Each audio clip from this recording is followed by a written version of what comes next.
समाजवादी इत्र बनाने वाले कारोबारी के घर आईटी का छापा।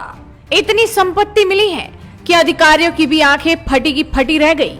उत्तर प्रदेश में होने वाले विधानसभा चुनाव से पहले आयकर विभाग की ताबड़तोड़ छापेमारी चल रही है। समाजवादी पार्टी के नेता तो पहले ही नप चुके हैं और अब बारी आ गई कन्नौज के बड़े इत्र कारोबारी पीयूष जैन की, जिन्होंने बनाया था समाजवादी इत्र। ऊपर अखिलेश यादव की तस्वीर छापी थी। इत्र की बोतल पर समाजवादी चिन्ह, साइकिल भी लगाई गई थी और यही चीजें पीयूष जैन को भारी पड़ गई। आयकर विभाग की टीम ने पीयूष जैन के आवास और ठिकानों पर जबरदस्त छापेमारी की है और इस छापेमारी के दौरान बड़ी मात्रा में नकदी, फर्जी इनवॉइस बरामद हुई है, जिसे देखकर अधिकारियों की आंखें फटी की फटी रह गई। बताया जा रहा है कि छापेमारी के बाद आयकर विभाग की टीम को 150 करोड़ रुपए कैश बरामद हुए हैं और छापेमारी अभी भी चल रही है। आईटी विभाग के अधिकारियों ने छापेमारी के दौरान 200 से ज्यादा फर्जी इनवॉइस भी बरामद किए और फैक्ट्री में 4 ट्रक सील कर दिए हैं। बड़े बड़े ट्रंक मंगाए गए हैं जिनमें कैश भरकर ले जाया जाएगा। छापेमारी के बाद इनकम टैक्स की टीम इत्र कारोबारी पीयूष जैन से घर के अंदर ही पूछताछ कर रही है।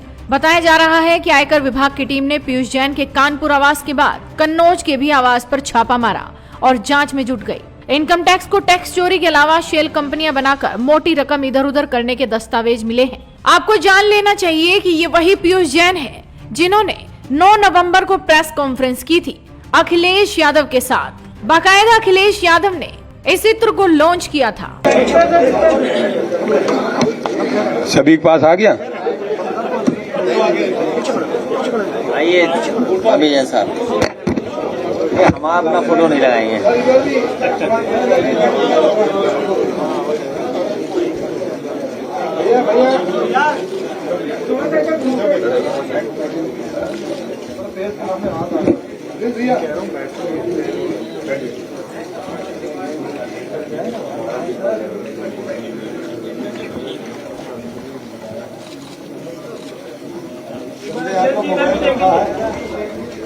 कन्नौज के छपट्टी मोहल्ले के होली चौक के मूल निवासी पीयूष जैन बड़े कारोबारी हैं और इनका इत्र एक्सपोर्ट भी किया जाता है।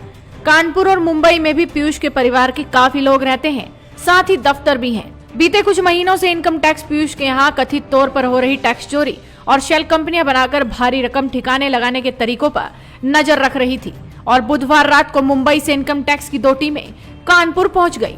एक टीम कन्नौज गई जबकि दूसरी कानपुर में ही रुकी रही। कल सुबह कानपुर और कन्नौज के साथ मुंबई में टीमों ने एक साथ पीयूष के ठिकानों पर छापेमारी शुरू कर दी। पीयूष के बंगले पर इनकम टैक्स की टीमें नोट गिनने वाली 4 छोटी और एक बड़ी मशीन लेकर पहुंची थी, क्योंकि कैश इतना था कि देखकर आपकी भी आंखें खुली की खुली रह जाएंगी। बता दें कि समाजवादी इत्र को लॉन्च करने में पीयूष जैन की अहम भूमिका रही है। उन्होंने 1 महीने पहले ही समाजवादी नाम से लखनऊ में इत्र लॉन्च किया था।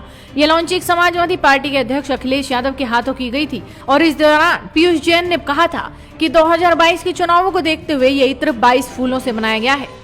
मकसद केवल ये है, एक तो इस इत्र को तैयार होने में कम से कम 4-6 महीने लगे और 4 वैज्ञानिकों ने इसको तैयार किया और इसका केवल एक ही उद्देश्य है कि जो नफरत का वातावरण उत्तर प्रदेश में फैला हुआ है कैसे सौहार्द में बदले, कैसे प्रेम में बदले और 2022 में आने वाले चुनाव में सबको प्रेम का संदेश पहुंचे और नफरत के वातावरण को हटाया जाए। शुरुआत तो शानदार हुई थी, लेकिन इतनी धोखाधड़ी थी कि राज सबके सामने खुल गया और ये आईटी के हत्थे चढ़ गए। फिलहाल देखना होगा कि समाजवादी इत्र बनाने वाले ये कारोबारी आखिर कैसे इस मुश्किल से बाहर निकलेंगे और आगे इन पर क्या कार्रवाई की जाएगी। तो आप भी अपनी नजरें बनाए रखिए, साथ ही इस वीडियो को शेयर कीजिए और जुड़े रहिए हेडलाइंस इंडिया के साथ।